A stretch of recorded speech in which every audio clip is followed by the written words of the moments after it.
America के राष्ट्रपति Donald Trump की टैरिफ पॉलिसी की वजह से पूरी दुनिया में हाहाकार मचा हुआ है। ग्लोबल स्टॉक मार्केट में हर तरफ सिर्फ लाल ही लाल नजर आ रहा है। ट्रंप की इस टैरिफ पॉलिसी ने सिर्फ चीन, भारत या अन्य देशों को ही मुसीबत में नहीं डाला है, बल्कि उसने रूस के ऊपर भी एक बड़ा आर्थिक संकट खड़ा कर दिया है। दरअसल, रूस की अर्थव्यवस्था, जो मुख्य रूप से तेल, गैस और मिनरल एक्सपोर्ट पर निर्भर है, एक गंभीर संकट की ओर बढ़ रही है। सोमवार को कच्चे तेल की कीमतों में भारी गिरावट देखी गई, जहां रूस का यूरल्स क्रूड ऑयल $50 प्रति बैरल के करीब पहुंच गया।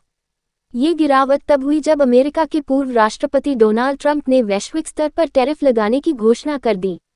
ट्रंप की नई टैरिफ नीति के तहत चीन से आने वाले सामान पर 34%, भारत पर 26% और यूरोपीय यूनियन से आयात पर 20% शुल्क लगाया गया है।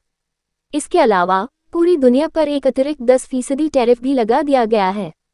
तेल के दामों में गिरावट का सीधा असर रूस की आमदनी पर पड़ा है। मार्च में ही देश की तेल और गैस से होने वाली कमाई में 17% की गिरावट दर्ज की गई थी और अप्रैल की शुरुआत में ही हालात और भी खराब हो गए हैं। इस पर प्रतिक्रिया देते हुए क्रेमलिन के प्रवक्ता दिमित्री पेस्कोव ने कहा कि सरकार इस स्थिति पर नजर बनाए हुए है और इसके प्रभाव को कम करने के लिए जरूरी कदम उठाएगी।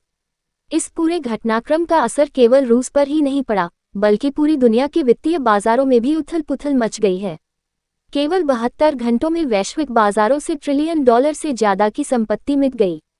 अमेरिकी बेंचमार्क WTI क्रूड की कीमत $60 प्रति बैरल पर आ गई, जबकि अंतर्राष्ट्रीय ब्रेंट क्रूड $64 प्रति बैरल पर पहुंच गया। हालांकि इन सब के बीच डोनाल्ड ट्रंप ने अपने social media platform truth social पर दावा किया कि सब कुछ ठीक है। उन्होंने लिखा, तेल के दाम नीचे हैं, ब्याज दरें भी कम हैं, महंगाई नहीं है और अमेरिका अब टैरिफ के जरिए हर हफ्ते अरबों डॉलर कमा रहा है। उन्होंने चीन पर सीधा हमला बोलते हुए कहा कि दशकों से चीन अमेरिका का शोषण करता आ रहा है और अब वह 34% अतिरिक्त टैरिफ लगाकर बदला ले रहा है, जो कि गलत है। इस पूरी स्थिति ने रूस की अर्थव्यवस्था को गंभीर चुनौती दी है, क्योंकि उसकी सबसे बड़ी कमाई का स्रोत तेल अब खतरे में है। दुनिया के अन्य देशों में भी मंदी की आहट सुनाई दे रही है और निवेशक दुविधा में हैं। आगे देखना होगा कि रूस इस संकट से कैसे उबरता है और क्या ट्रंप की नीतियां वैश्विक अर्थव्यवस्था को और गहराई तक प्रभावित करेगी।